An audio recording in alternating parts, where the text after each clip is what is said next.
it's almost an impossible question to answer because Mm-hmm. like that there's so many things that go into that. You can't just say what tool should I be getting. Again, to me that just tells them that they're inexperienced, that they don't really know, and that they think that there's like this set standard of tools that every woodworker has, Mm-hmm. which that is completely not the case at all. Mm-mm. And so Mm-hmm. that's what I want to kind of dispel was there is no set standard. I think that there are a few things that every person probably does. There's probably some overlaps, you know. Mm-hmm. Mm-hmm. Okay, so I am in the midst of working on Sedge Tool with Big D. His name's Derek, and he's setting up a shop. And I know what he has. He has a lot of Festool, and that's how we started Sedge Tool. He was buying a lot of Festool. I said, "What are you building?" He goes, "I don't know." He goes, I go, "Do you know about woodworking?" He goes, "No, but you're going to teach me." Oh my God. And I got wrestled into it a little bit. But then I started thinking, came before the horse on that one. why don't we Made a good why decision. don't we film this as I'm teaching you some basics? So I know he needs right now a thickness planer. Mm-hmm. Okay, because he's looking at raw stock or he's looking at some reclaimed stuff, and he needs to thickness the wood, clean it up a little. Okay, Yeah. that's a must. Now, his decision was and I get this every day at Festool. Hey, and it's from pros too. They don't want to lug a table saw out to the job site. Okay, and he's trying to should I get a table saw? And I go, no, you get a track saw, you get the parallel guides, Mm-hmm. you got an MFT for your cross cutting.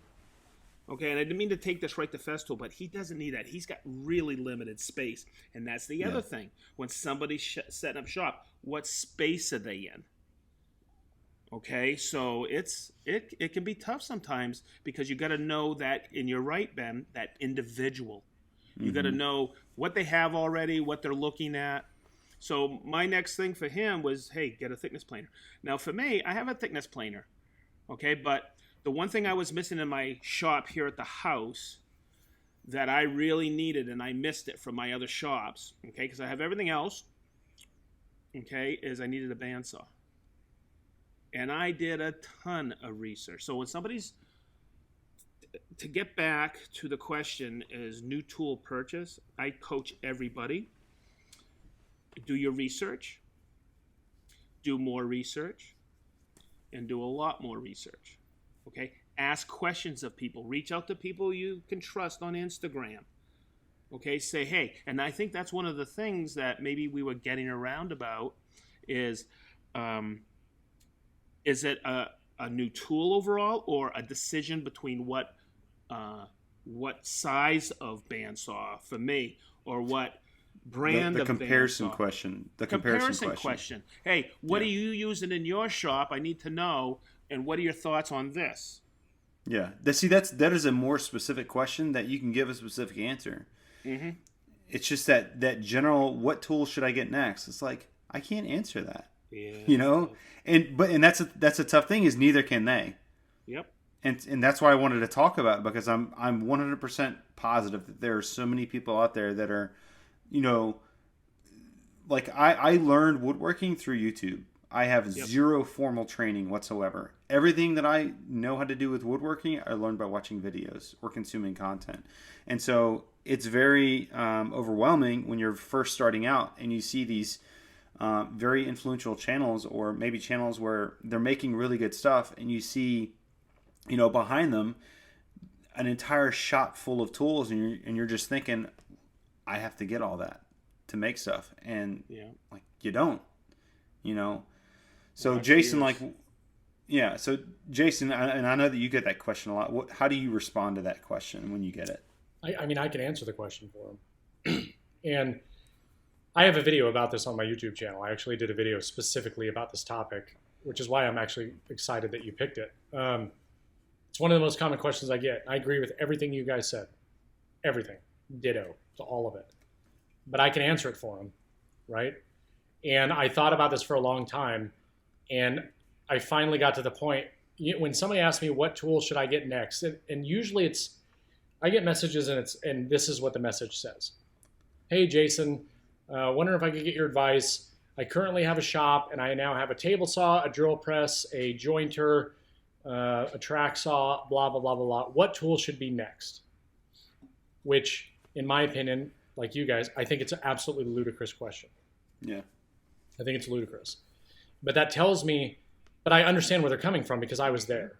Mm-hmm. But I understand that they are looking at it from the perspective, and you just talked about this, Ben. I'm a woodworker. I have to have these tools to be a woodworker. Yeah. My question to anybody, and for me, the answer is pretty simple. And I know we'll get to other topics. It boils down to the next tool you should buy is not a tool that's on a list. It is not a tool that makes you a real woodworker, in quotations, which I cannot stand that saying. It's none of that. There is no formula to have a complete shop. There is no formula. Like somebody that's only making cutting boards for a living does not need a domino, right? But there might be some people out there like, everybody has a domino, I need one. It's ridiculous. You don't need that. No. My question is, tell me what tool that if you had today would make the biggest impact on what you do. So to me, it doesn't matter what they do in their shop. I don't even need to dive into that much, right? If you could pick any tool right now that would maximize your efficiency and throughput and the speed in which you build things or make the processes faster, what tool would that be? And they'll say it would be this. That's your next tool, period. Mm-hmm. Not a bandsaw because you think you need a bandsaw. Not a drill press because you think every woodworking shop needs to have a drill press. If you're a cabinet maker, right, and a track saw is the one thing that is going to drastically increase your efficiency, or a Conturo, or any edge banding machine, or a line boring machine, or something like that. If that is what you and your business is going to be made better by that tool, that's the tool you get. I think there's two traps that people fall into. And the first one we've already addressed, and that is, I'm a woodworker. I think I need to have these woodworking tools in my shop: joiner, planer, bandsaw, table saw, all that stuff, right? Yeah. I need to have all of them because my shop won't be complete until I have them. Not true, right? The second trap that everybody falls into is, I have $1,000 that I can spend. Mm-hmm. I'm going to go to the woodworking store, and I'm going to go there, and I could buy this tool that I really need, or I could spend that $1,000 and buy 16 things that I don't really need, but I'm getting way more for my money. Mm-hmm. And I know that those are the two because you, me, Sedge probably at one point, we've all been there.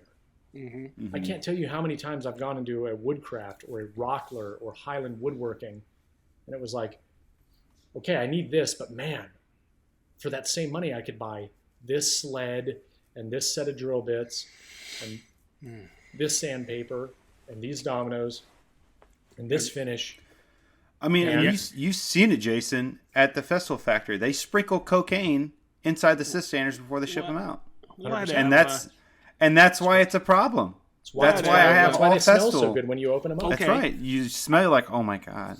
I got one for you. You get that dopamine. You get that dopamine hit.